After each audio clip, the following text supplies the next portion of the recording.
Friends, welcome to YouTube channel. So आज के इस वीडियो में हम कक्षा 7वीं गणित का 100% रियल क्वेश्चन पेपर आपको प्रोवाइड करने वाले, ठीक है। तो कक्षा 7वीं गणित के लिए सेट ए प्रश्न पत्र हम पूरा का पूरा रियल प्रश्न पत्र है ये। आप इसको अच्छे से तैयार कर लीजिए। वीडियो को अभी तक लाइक नहीं करा तो लाइक भी कर लीजिएगा, ठीक है। पूरा 100% रियल क्वेश्चन पेपर है, इसलिए आप इसको तैयार करके ही जाइएगा। इसमें आपको सही विकल्प जो दिए गए हैं उन सभी को करना है। जैसे कि यहाँ पर क्वेश्चन है, सबसे बड़े और सबसे छोटे प्रेक्षण के अंतर को क्या कहते हैं। तो आपका सही उत्तर क्या हो जाएगा, परिसर, ठीक है। सबसे बड़े और सबसे छोटा जो अंतर होता है उसको हम क्या कहते हैं, परिसर। इसके बाद है, इनमें से कौन सा चर नहीं है, ठीक है। तो यहाँ पर आपका सही उत्तर क्या हो जाएगा, 6। बाकी जो ए सी ये जो होते हैं ये चर होते हैं, एक्स वाई जेड ये सारे क्या होते हैं, अचर। और ये सारे क्या होते हैं, चर होते हैं, ठीक है। बाकी जो 6 है वो क्या कहलाता है, अचर। इसलिए 6 नंबर जो है ये क्या हो जाएगा, अचर, यानी कि चर नहीं है। इसके बाद हो जाएगा, वह त्रिभुज जिसकी तीनों भुजाएं समान लंबाई की होती है क्या कहलाता है, ठीक है। समबाहु त्रिभुज, जिसमें इसका नाम ही है सम, यानी पूरी भुजाएं समान होगी। इस कारण यहाँ पर तीनों भुजाएं यदि समान होंगी तो समबाहु त्रिभुज कहलाएगा। और इसके पहले यदि आपने अभी तक पीडीएफ डाउनलोड नहीं करी है, पीडीएफ डाउनलोड करने के लिए आपको गूगल पर आना है। गूगल पे टाइप करना है arfindia.com, जहाँ पर अपनी क्लास टाइप कर देना है। तो अपनी क्लास आप टाइप कर लीजिएगा, 7वीं गणित, ठीक है, 7th मैथ्स पेपर पीडीएफ आप इसी डाउनलोड कर सकते हैं arfindia.com से, ठीक है। जिस मूल्य की कोई वस्तु खरीदते हैं उस वस्तु को क्या कहते हैं, क्रय मूल्य कहते हैं। जिस मूल्य पर हम वस्तु खरीदेंगे उसको क्रय मूल्य कहते हैं, ठीक है। चलिए, ऋण 3/8 का योज्य प्रतिलोम, ऋण का 3/8 है तो धन का 3/8, यानी चिन्हों का परिवर्तन योज्य प्रतिलोम है। तो यहाँ पर ऋण का क्या हो जाएगा, धन का 3/8 सही उत्तर, ठीक है। इसी प्रकार से प्रश्न क्रमांक 6 से 10 हम देख लेते हैं।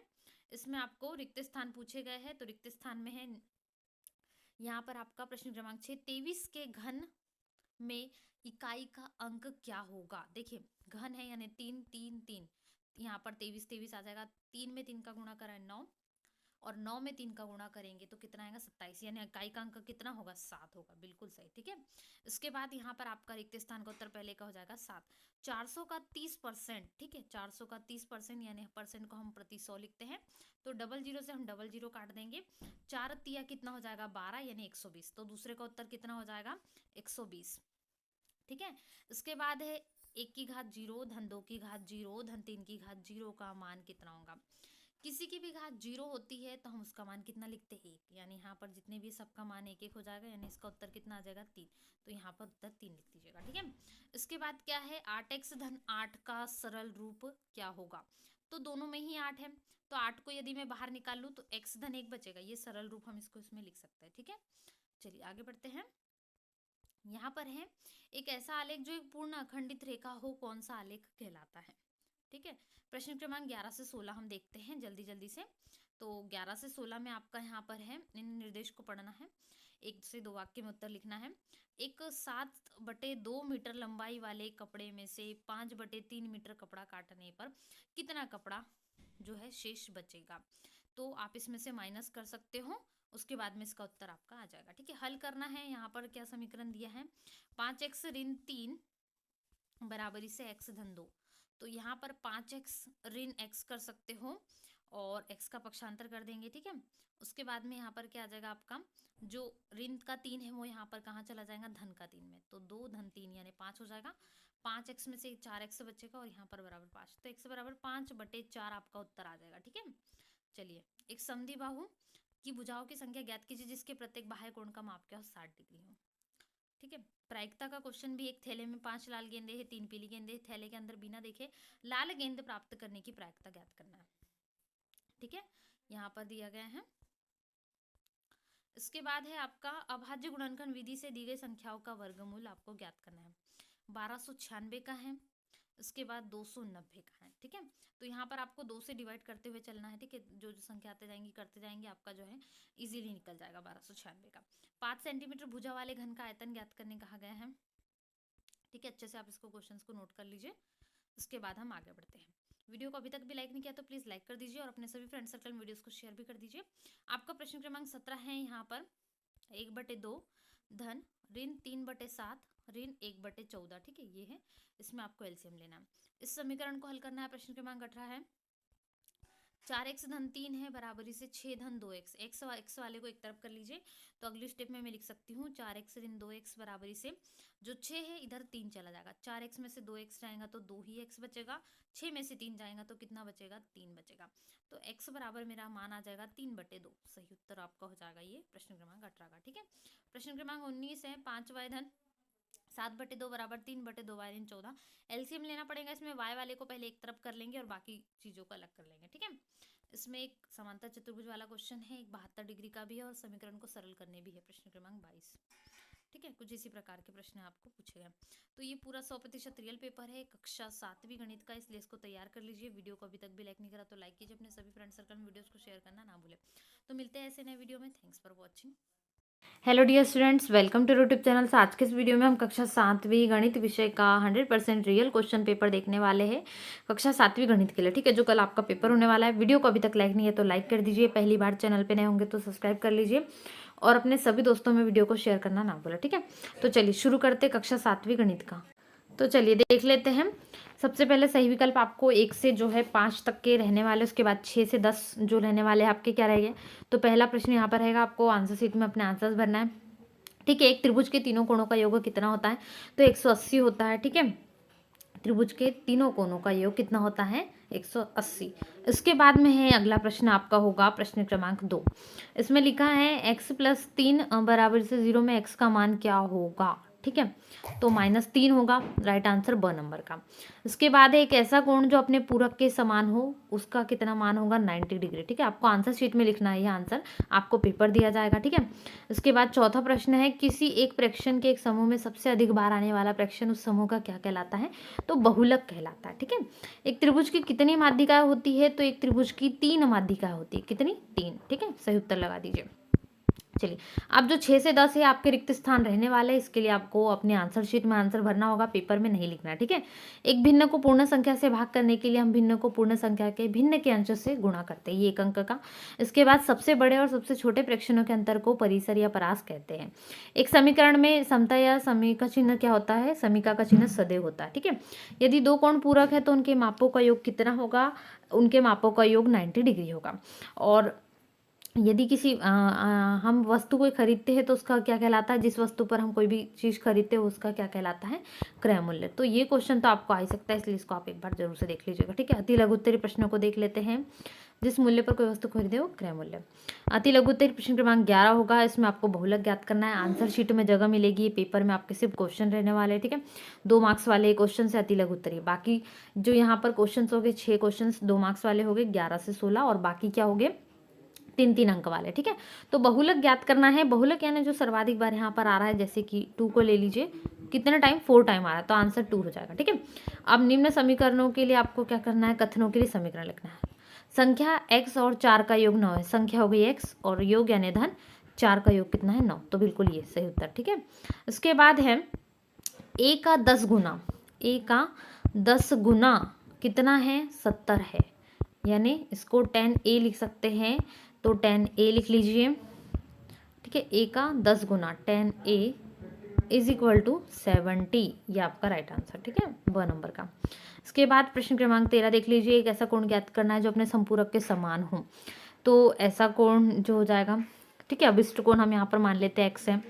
फिर प्रश्नानुसार हमारे संपूरक कोण कहा गया है, तो हम जानते हैं x degree plus x degree बराबरी से 180 डिग्री। ठीक है, 90 एंड 90, और x और x 2x हो गए। हम यहाँ पर संपूरक कोण निकाल रहे हैं, तो जो x है वो गुणा में है और 2 के गुणा में, तो 2 नीचे आ जाएगा, 180/2 यानी 90 डिग्री, राइट आंसर हो जाएगा। ठीक है, अज्ञात बाह्य कोण x का मान यहाँ पर याद करना है।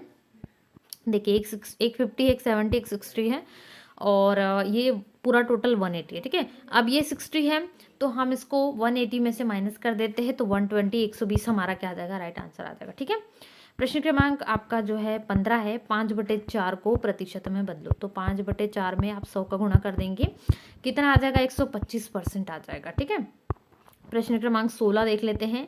25/45 को सरलतम रूप में लिखना है। ठीक है, तो 25/45 मतलब 5/9, ठीक है, ये सही उत्तर हो जाएगा आपका, 5 से काट दीजिएगा। इसके बाद लघु उत्तरीय प्रश्न है, ये आपके 3-3 अंक वाले रहने वाले हैं। 18 अंक के कुल इसमें 17 से लेकर 22 तक के प्रश्न होंगे। फिर 23 से 26 भी प्रश्नों को हम देखते हैं। पूरा उत्तर सहित मैं यहाँ पर आपको प्रश्न पत्र बता रही हूँ। आप इसकी PDF डाउनलोड कर सकते हैं। गूगल पर आ जाइए, गूगल पर टाइप कर दीजिए arfindia.com, उसके बाद में अपनी क्लास, ठीक है, आपकी क्लास 7th है तो 7th मैथ्स टाइप कर लीजिए, ठीक है, आपको आंसर पूरे मिल जाएंगे। एक कार 1 लीटर पेट्रोल में 16 किलोमीटर दौड़ती है, जबकि 2 से 3/4 लीटर पेट्रोल में यह कार कुल कितनी दूरी तय करेगी।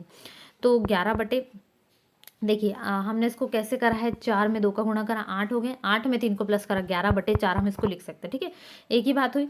उसमें हम यहाँ पर कितनी दौड़ती है कार, 16 किलोमीटर, मतलब टोटल कितना किलोमीटर हो जाएगा, यहाँ से हम 4 बार 11 चौक 44, तो 44 किलोमीटर की दूरी तय करती है। क्योंकि यहाँ पर हमने फॉर्मूला लगाया है, आप जानते होंगे, ठीक है, दूरी के लिए चाल बराबर से दूरी बटे समय होता है, ठीक है, बिल्कुल इसी प्रकार से यहाँ पर हम उसको हल कर लेंगे। तो हमें यहाँ पर दूरी ज्ञात करना था, तो चाल गुणित समय हम लिख लेंगे, ठीक है। चलिए आगे है यहाँ पर प्रश्न क्रमांक 18, प्रथम 5 पूर्ण संख्याओं का माध्य ज्ञात करना है। तो प्रथम 0, 1, 2, 3, 4, ये पूरी 5 हो गई टोटल, इनका माध्य हो जाएगा 10, और 10 हम यहाँ पर माध्य नहीं आएगा, इनका योग 10 है, और टोटल संख्या 5 है, तो 10/5 यानी कितना आ जाएगा, 2, ठीक है, तो 10/5 बराबर आ जाएगा 2। चलिए अगला प्रश्न देख लेते हैं। समीकरणों का हल करना है आपको। 10p बराबर कितना है, 100, तो p का मान हम यहाँ पे गुणे में भाग में चल जाएगा, p 100/p यानी कितना, 100/10 यानी कितना, 10, ठीक है, p जैसा का वैसा रहेगा, और p का मान आ जाएगा 10, ये हो जाएगा 19। इसके बाद जो है दूसरा इसमें है b नंबर का है, इसी में वो देख लेते हैं।